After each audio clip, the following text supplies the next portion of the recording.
बागेश्वर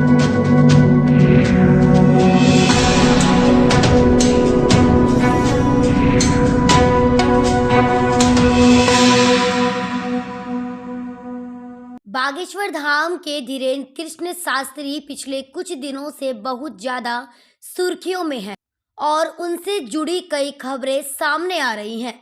अब एक बार फिर वह सुर्खियों में आ गए हैं। गौरतलब है कि वह अपने कथित चमत्कारों के कारण वह पूरे देश में चर्चा का विषय बन गए हैं, जिसके चलते कई श्रद्धालु बाबा के धाम में अपनी परेशानियों को दूर कराने के लिए आते हैं।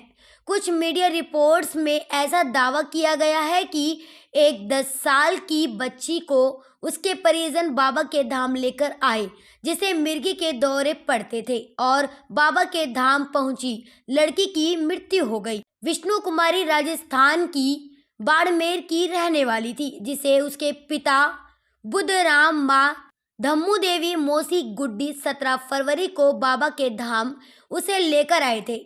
बच्ची के परिजनों के मुताबिक जब वह बच्ची को लेकर आए थे तब भी उसे मिर्गी की बीमारी थी। लड़की के पिता ने बताया कि हमने धीरेन्द्र शास्त्री बाबा के चमत्कारों के बारे में बहुत सुना था, इसलिए हमें अपनी लड़की को बीमारी से राहत दिलाने के लिए बागेश्वर धाम पहुंचना पड़ा।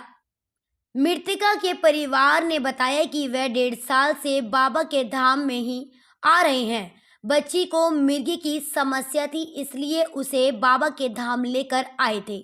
जब बच्ची बाबा के धाम पहुंची तो बाबा धीरेन्द्र शास्त्री ने उसे भभूति दी थी और बाबा ने कहा कि बच्ची शांत हो गई है, इसे ले जाओ।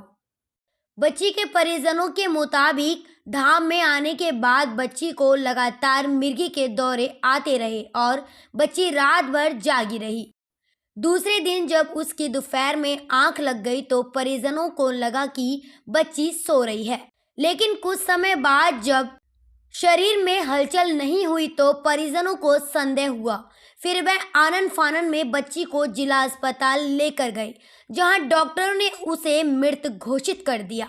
फिर वह मध्य प्रदेश से बच्ची को प्राइवेट एम्बुलेंस में राजस्थान ले गए।